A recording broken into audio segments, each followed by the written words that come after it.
So, eto na po yung part 2 ng demo natin. So, ganyan na po yung kinalabasan. Andito po yung duktong ng strap. Ayun. Sige, turo mo. Yan ang duktong po ng strap. So, kung natanggal lang po yan, isaksak na lang po yan. Kamot maikli na, madali naman po. So, eto po.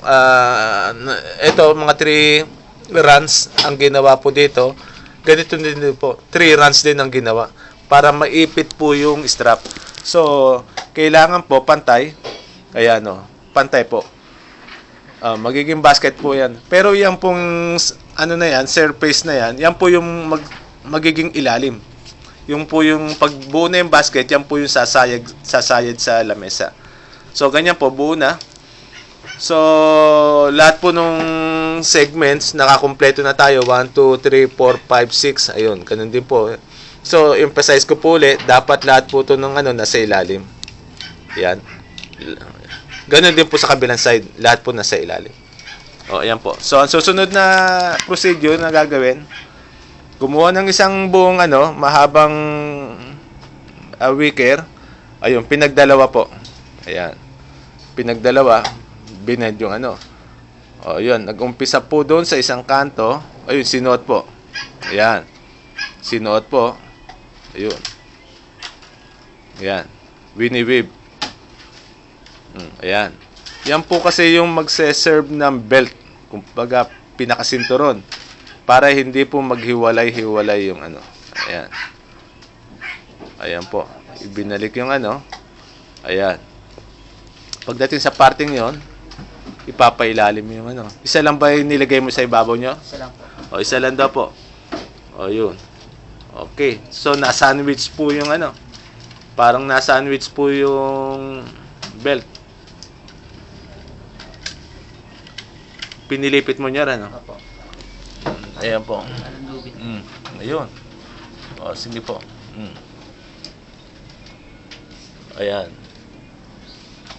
Paano ginawa mo yun? Ayun lang po. Yan. Sige. Para may kanto. Okay. Ayun. Naka-twist.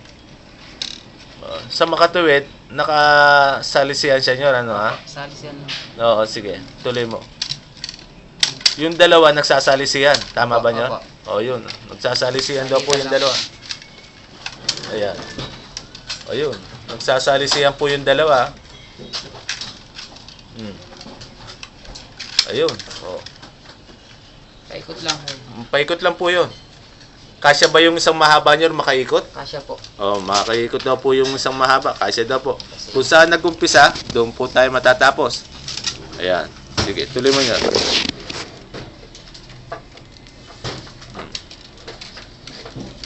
Yan po yung pinaka-belt natin. Di ba nyo? Opo. Pinaka-sinturon. Ayan, sige. Ganun din po yung gagawin doon sa strap. Ayan.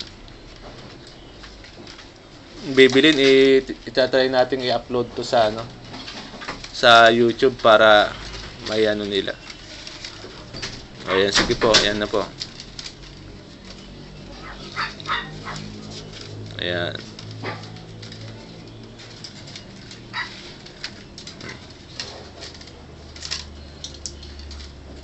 Ayan. Ganyan lang po, paikot.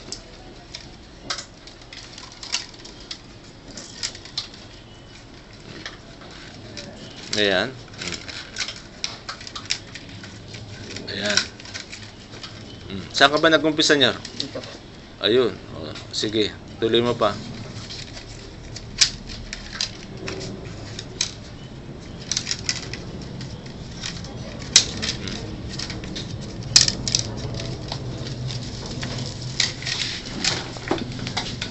Ayan.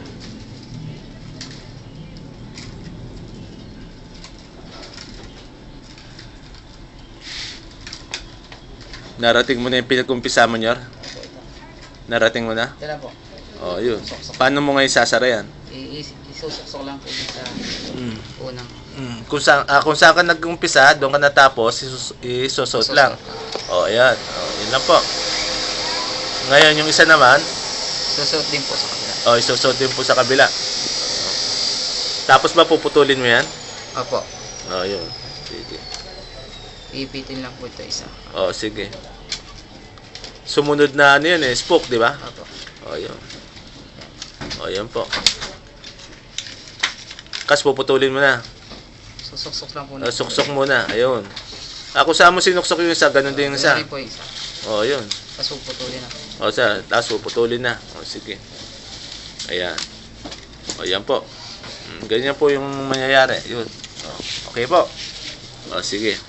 Ano na yung susunod na gagawin natin? Patayo na po. Patayo. Sige.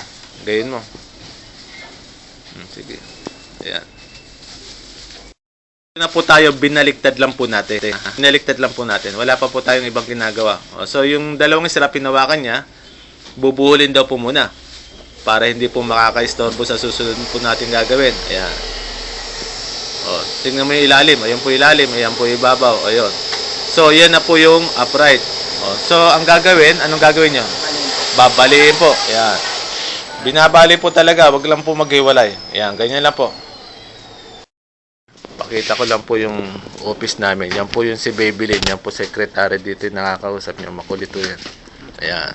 Yan po. Ayan po yung ayan. Yan. Paano na ginawa mo nyo? Ayan na po. Tapos na siya. Ayan. Tapos na po. Tapos ito na yung pinakaranan. Sige. Ayan po. Yan po Ganyan pong forma. Mag-uumpisa sa kanto. Ayan. Iwi-whip na po natin yung runner. Papataas na po yan. Ayan, ganyan lang po.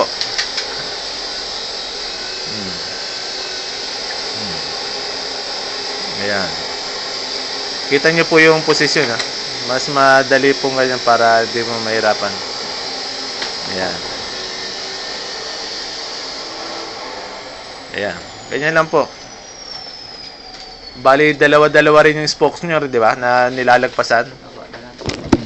Ayan. Ayan po. Sige. Tuloy mo.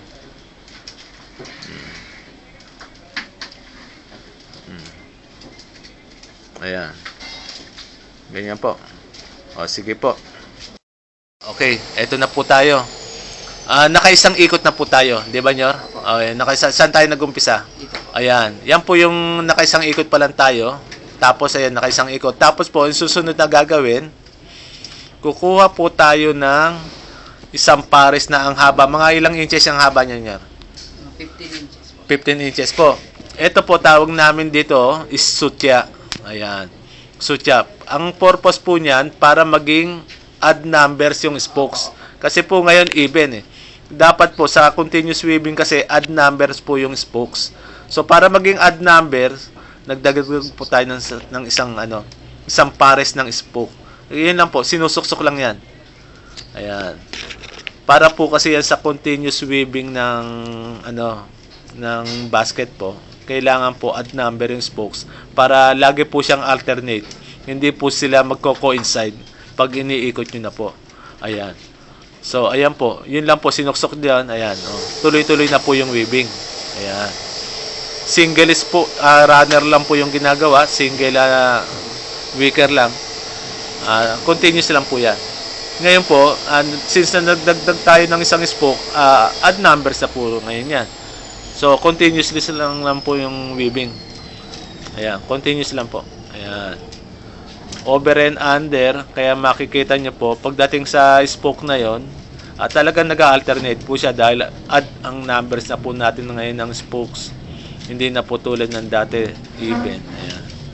Kanila po, tingnan nyo po. Ngayon po, pag hinihila mo ba yung runner, dapat lagi mong hinihigpitan ng runner o... Para pababa po.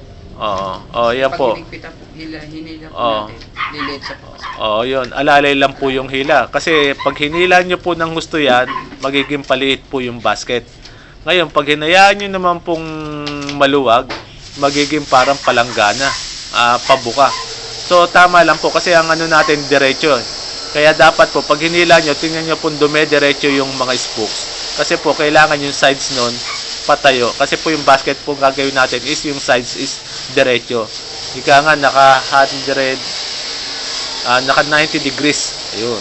Naka 90 degrees po yung, yung tayo, yung position ng mga spokes. Ayan.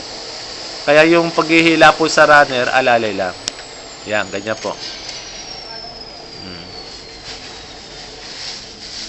Ayan.